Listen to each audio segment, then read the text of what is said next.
A little bit behind schedule at the moment, but if anyone has any questions they'd like to ask us, ask Ibrahim about HOLOS-IE, we're more than happy to his questions. If not, just okay. Sorry, please. I'll come to you second. Is that okay? Yeah. Okay. Thanks for the presentation. Really interesting. So, if I understand it right, your level, your scale of focus is like a hard level. So you want to kind of illustrate to a farmer who wants to reconfigure their land use what the changes in hard would be between that. Yeah, at this moment, as I mentioned, that we are confined with this, because when we are going to consider the agri-food industries, then the value chain or the, what to call, the another, so that we are going to consider, and it will go beyond the farm, because the supply chain. So in future, our target to consider the supply and value chain. So it will be in one umbrella, not the whole farm. That's why we are not going to talk the whole farm approach. It is the system-based approach. So that's why our term we are using is the system model, not whole farm. Yeah, so when you're giving the carbon footprint for that change in carbon footprint, are you data actually specific for that farm, or are you know, what's the resolution of your databases like? Because is the resolution of database is really, because the data we have, even we have the, let's say, national soil database. So that is one aspect, and the resolution for the environment, it is not a problem, climate, and the other temperature or something, that is what we can get the exact, but the soil and the some other parameters will be the measure. But in our case, we'll be able to go to the land parcel. So if you select your land, the parcel you have, you can select it. So that we are keeping the options. So the resolution is still the land parcel level. So it's high resolution. Only we have to interpolate some of the data that is land parcel level we don't have. But in future, it may be have if we get cooperation from the department. Because they have the several schemes and collecting all the information. And if we get access to this data in future, we can update that. So that will be the more appropriate. And at this moment, even we try to our national soil database or the, not ISIS, Irish soil information system, we got so many errors to use this one. Ultimately, we use the, acreage data, this European, from the European database. So we in fact, picked up all this data from there and using currently this map, so that is also, I think there is a connection with national soil database and their database, so it will not be too much different, but at least we can, we managed to start with.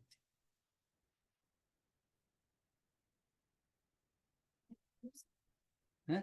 Sorry? User of the system, and they say, okay, my soil, this question is this and this. If it is not modified, there is option, as I mentioned, that you can have your own file and you can change your data.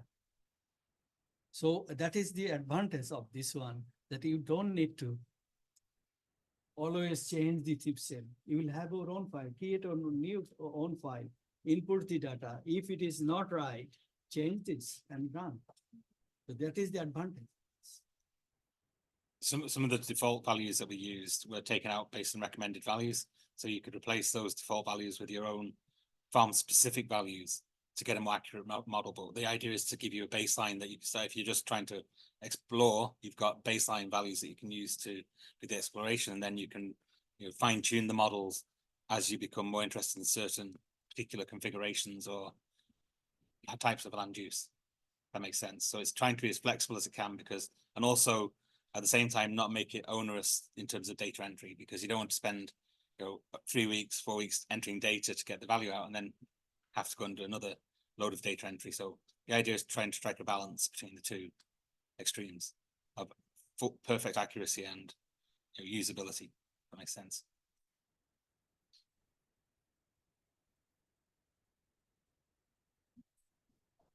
Like the end goal, is utilizing the tool of more for like research. No, our target is all stakeholders. It's not only farmers, because there may be some options that will ultimately come up with, but it will be targeted even for the policymakers. Because as I mentioned, that is, you can go for the land parcel, means if you have farm, land parcel you can use. Whereas, let's say from the department, they're thinking, okay, can we have our national estimates of this emission based on the yearly different crops, how much fertilizer they added, and so on, some parameters still they can use. And go for the regional to national level, even. So these are the options will be available here. Yeah. So, as I about the policy level then, so we're measured on our industry basis, so the 25% production target. How aligned is the HOLOS model to the way emission is calculated? Yeah, so that is interesting. That again, you need to believe your own file. So whether you are considering at a farm level or regional level, that's or county level. So that will be your information. So you need inputs what this county level or something, and that inputs you need to use first. So you have. So if we have counties of 40, so still we'll have the 45. But even let's say the emission factors, are they aligned in terms of emission factors? So let's say if I adopt a practice on my farm, let's say I reduce fertilizer, is it the same emission factors used there as in quotes? That is everyone at national level, does it just come together? No. What I'm asking. If we can have emission factors for the specific, rather than national, specific crop is specific, that we'll be using. So our target is something like that, and we're still trying to get all these database. But these are highly important, because then we'll be able to go precise, close to, we cannot guarantee 100, nobody can guarantee, but at least close to reality. And when we have the files, the 40 county basis, and what are these, so on, we can get baseline. And from this baseline, what will the policymakers can do? They can play with. The same way the farmers will play, these policymakers also play with. So what are the options we can take? So reduce the carbon footprint from the particular county. So the same approach, that is our main target anyway. Let's see. It's all interrelated, so it's really interesting. Some different departments, climate action committee, I suppose a lot, the referee of this state, I think Jonathan's after referring to this, actually EPA. And there's huge frustration from industry and farmers that's manifesting in society now across Europe and Ireland, that people are going to the right because they feel they're being treated unfairly by some institutions, be it the Climate Action Committee, be it the EPA. So this is a tool that hopefully might be able to contribute, not just on a policy perspective, but I think from an economic and societal perspective. So just to commend you for the work you're doing. I do think there needs to be a little bit of joined up thinking. I often be chatting to you, Ibrahim, about this in terms of, for example, there's the AgNav that has been referenced by James, and I know very good. To see, could you bring it together?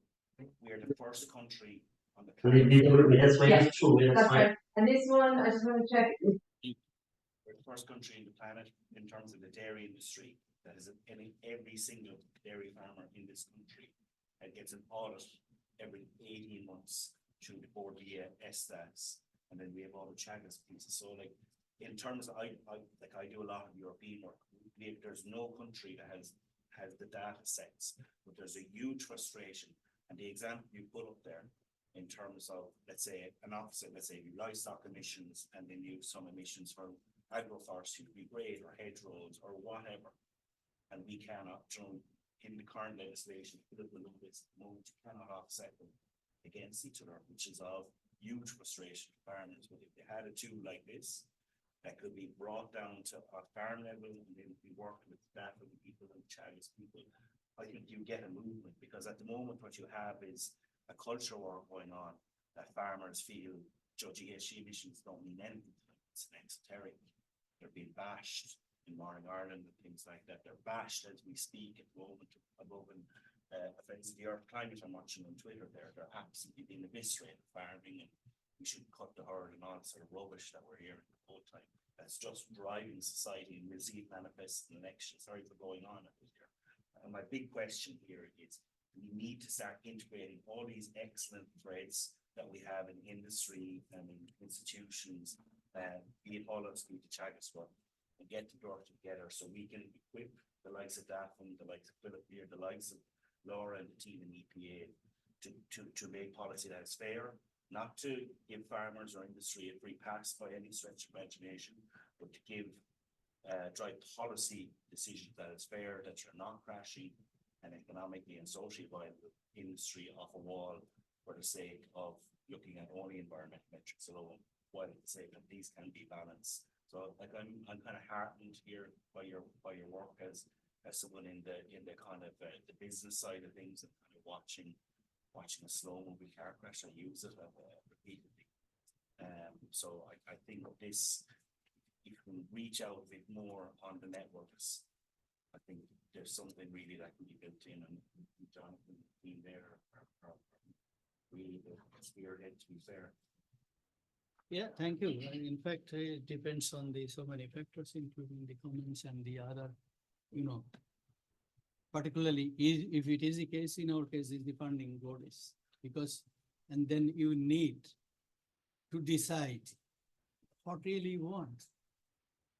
If it is the case, then you have to support us. If it is no, after that, once upon a time, I had a talk with, anyway, with another partner, as I mentioned. Let's say providing for a model development 3 years is gone. The model is gone. We spent only 3 years, only 1 or 2 publications. Really, sincerely speaking. So this will not work, because modeling is not a funny thing. And even there are so many models, even the process pattern in the world, what they are doing, once the project is gone, is gone. So no more you can work. So you need to decide whether you want what you want and keep it going or not. If it is the case, then you need to continue the support. So to improve the things, develop things and run over time, otherwise it will not work. This is the agricultural sectors, is the highly variable and complex. Always there will be some changes. So you need to cope with the changes. So another is the climate. So always we need to improve the things to come out to reality. Otherwise, we'll be far behind. I'm going to say, Ibrahim, we have one more question for you, I think, Okay. and then we'll go for coffee, and maybe a photograph before if we can, please. So I suppose I'd just like to congratulate on the work you've done. I think it is a very worthwhile endeavour. But like the last question, as a farmer, I've been farming for 30 years. And I suppose, you know, you see all these things come and go, and even your as part of your presentation, the agroforestry was based on 150 trees per hectare. But the department spec is 400 trees per hectare. So when we're looking at the two coming together, there's loggerheads. And I was looking at doing agroforestry at 150 to 200 trees per hectare. But the department spec is twisting me another way, and you know, you're going into a different field. And I, as a farmer, I have family and support them, and I have to take the economics into account as well. And you're saying it's a very complex issue. Just the way it is, when you add finances into it, it's a very complex issue. And even, throw cattle on pigeons altogether, you take a simple thing and you, like tofu, for example, and it's got a carbon footprint of something like, I think eggs are 40% higher. But if you take the nutritional value, not just on the protein, but on the other kind of feed value of it, it's got 40% less. So which do you take when you're putting it in the model? Do you take a kind of pro farmer at 40% less than tofu, or you take the industry spec at 40% above, or do you meet in the middle someplace? And it's all open to interpretation. And sadly, farmers seem to be coming out at the wrong end of the interpretation for a lot of time.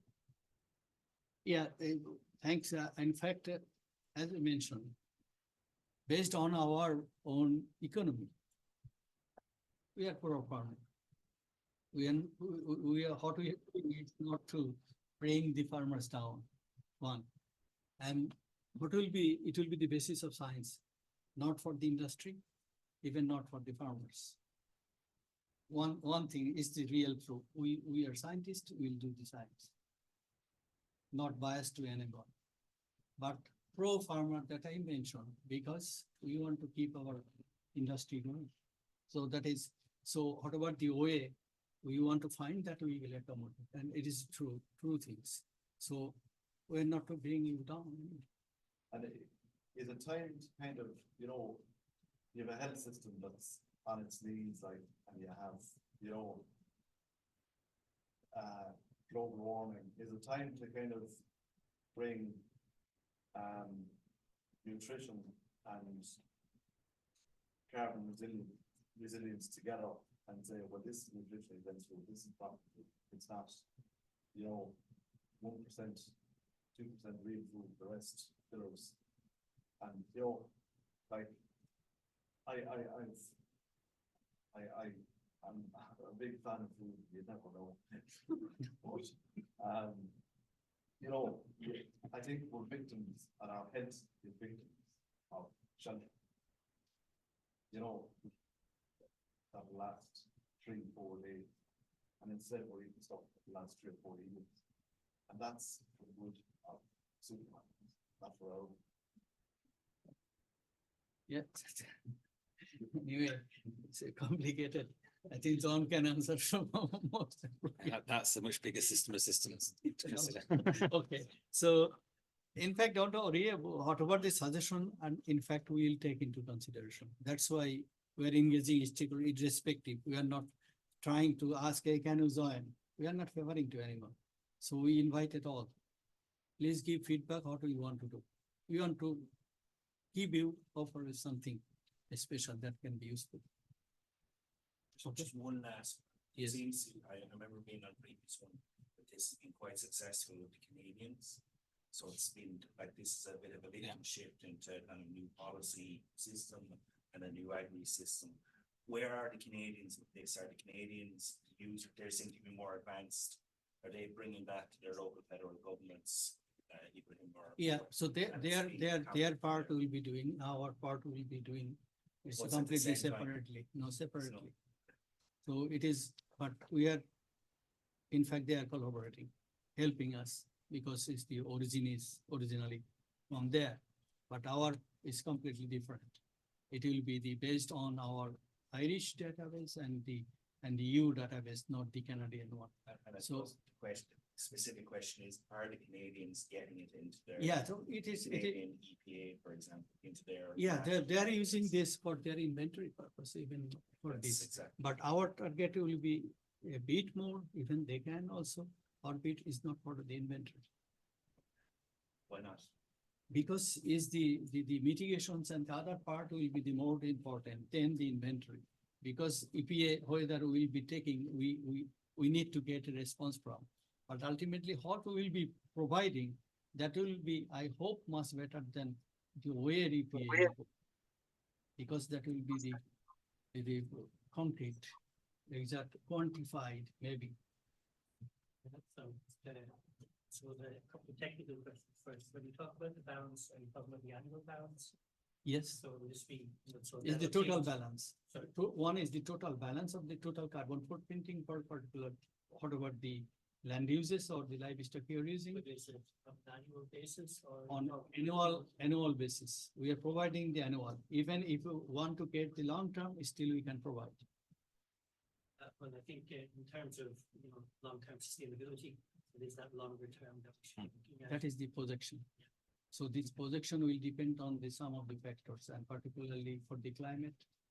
Also, I plan, Do you like the question from online? diversification, we also have energy options as well. Yeah. Which we have a land footprint, and also. resource. Exactly. So that is our target I mentioned. That is even the energy part of this, the renewable or whatever we're using, as I don't know, we consulted. I will send a So many message. farmers, This chat. they are not. After so much 20 happy. minutes. The After 20 20 minutes. minutes, we have- we We are have the doing that. questions from So- online user. Because they are using some of the energies, renewables, that we Because, of their someone- own I or think someone even also solar, asked the question but from the. they are not getting any benefit of it. But in that case, in this model, we are going to take this energy carbon footprint, what they are generating through this aspect as their credit. So when we are going to calculate this total net balance of the carbon footprinting, they will get benefit of this. So our target will be something like that. So there maybe two suggestions in the development. Yes, of sure. it. One is it does have to be a little bit easier to handle, when at the interface, I suspect, as you say, you don't want to create this burden in order to see what the outputs would be, so. It probably might be useful to talk to, the Arts Institute, kind of serious games people, because they know how to build interfaces. How to get people engaged in the gaming aspect of this. 'Cause Okay. I think that's it's almost the entertainment value. Oh, if I did it this way, I was to get that. I think that might be useful if you have a chat with them about how to kind of bring the very technical dimensions, kind of simplify that, simplify it so that it's easier for people to interface with the game itself, if you like. And I suppose the other part, well, we can talk about developing up the economic elements of it. That's what we've done. Well,